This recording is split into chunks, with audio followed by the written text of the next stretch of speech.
I don't know what these little glass filament things are, but they came in a bunch of stuff that this lady was clearing out her craft room of years and years and didn't need all this stuff anymore. And so these are like these little glass filaments. They're really shiny. They're really cool. Come in different sizes and colors, and this container alone is, I couldn't figure out how to open it. You push right here. Like that, you push that, and then you can open up each part. It's like a little safety. But look at these, they're like so good. They're so good. So anyway, I'm gonna make some earrings with them because they're so cute. And we put them in one of the kits. We called it Mr. Glass. My assistant comes up with these crazy names. So anyway, I'm gonna show you how you can use these if you happen to get that kit to make earrings. And if you don't have the kit and you would like to purchase these or order them or whatever, I can tell you I have no idea what they're called. And someone in the comments will help us out and tell us what they're called. 'Cause I have no idea, and that is all I can say. So let's begin. Okay, so I figured out that 20 gauge, which is my favorite gauge pretty much, fits these guys perfectly. Now, 18 gauge just barely fits them, but 20 gauge fits nice and snug, which is good. So we're just gonna stick them through and make a loop and loop, and that's it. And that's the end of the game. I mean, that's probably, yeah, that's just barely enough. I'm always cutting myself like just barely enough wire. It helps me not waste wire, but then half the time I'm coming to the project and I'm like just barely making it, or once in a while I run out and then I gotta add another piece. Come on, camera doesn't like these. Camera's like, I rebel. So again, I've done this a million times, but maybe this is the first video you've seen, in which case I feel sorry for you if it's the first of mine. But you want to go about 1/3 of an inch and make a right angle, and then you want to roll it backwards. You want to go about 1/3 of the way down your round nose pliers towards the thin part and roll, and then reposition so you don't hurt your wrist. Roll, and then you can kind of move it around as you get a feel for it, but basically you want to end up with this cute little loop. See if we can get the camera to focus on it. There we go. And that's it. Press it tight against your bead or stone or whatever you're using. In this case, a strange alien glass filament. Then bend the other side a right angle. And this time you're going to cut the amount that's about the same amount. It's like a little bit less than a centimeter. And same thing, roll it. Reposition, roll it, and go down lower if you need to. You're aiming to get that little sharp end right into that little apex right there, tucked right in like that. And then when you're done, sometimes, and you can adjust it too. These are my flat nose. I'm adjusting it with them, turning it, holding it tight, making sure it's fully tucked.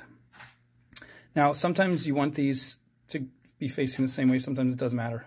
I always, by habit, just make them line up because it will help if you're assembling a bunch of stuff and you want everything to face a certain way. In this case, these are just going to spin randomly, so it doesn't matter. So we're just going to do a bunch of these, different colors, different sizes. And then we're going to do one jump ring, one earring hook, one big jump ring at the bottom, and we'll just string all these on the jump ring and just let them dangle. Maybe we'll put a couple more links of jump rings so they can kind of spin and dance around each other. So basically making like a little bit of a chandelier-y type spidery thing, right? So that's it. That's the whole video. You can turn it off.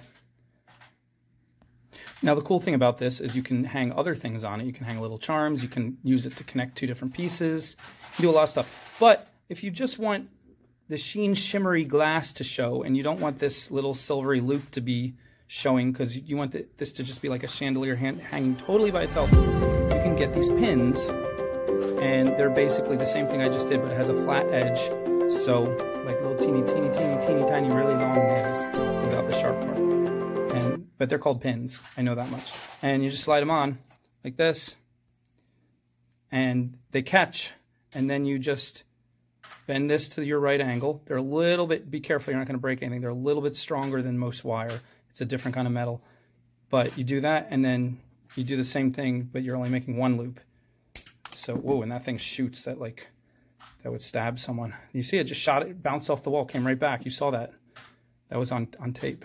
So carefully rolling it. Oh man, yeah, this is some strong stuff. Careful I don't break the little glass filament.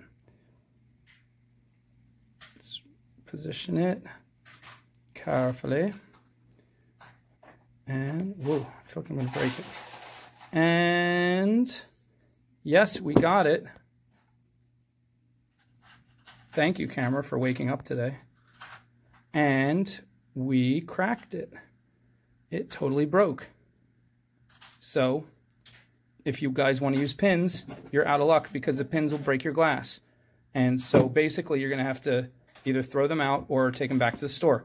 So save your receipt. And this is today's lesson. So I'm going to go back to my 20 gauge wire, which was much more forgiving. And I'm going to go back to what I was doing and make some earrings. I guess technically if you don't want to make it as ridiculously tight as I make it, you could probably make the loop up a little higher like this with the pin. And then all the pressure will be put right there, and it'll just kind of, this is probably the worst focus day I've ever had. If anybody needs a job, I'm just going to hire someone to come and focus this camera. It's something about the colors of the table it just doesn't like. So yeah, so you can have it like a little bit of leeway like that and hang it like that with your pin. And then you'll still have on this side, you won't see hardly anything at all.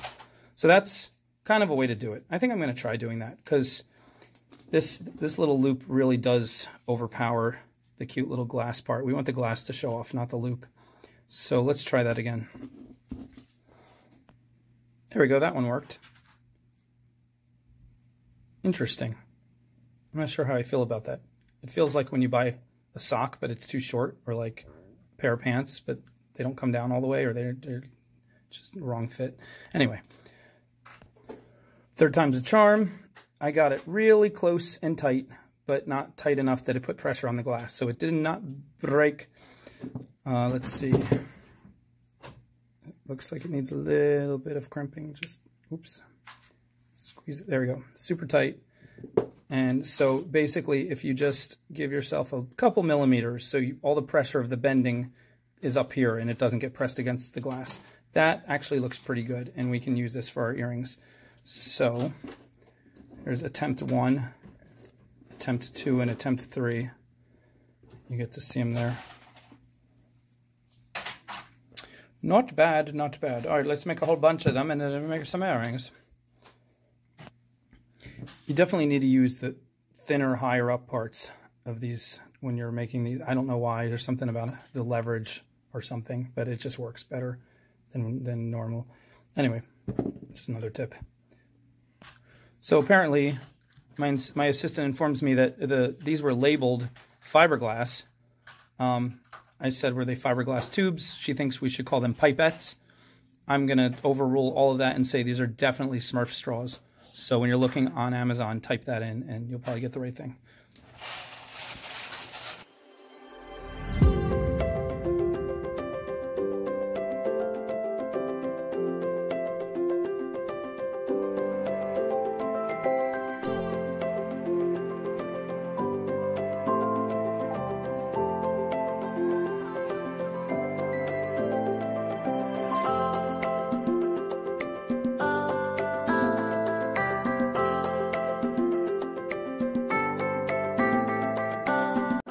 So what I basically did is just added a jump ring to the hook, put the first one on, added a jump ring to the next one, but then connected it not to the top part, but to the lowest link.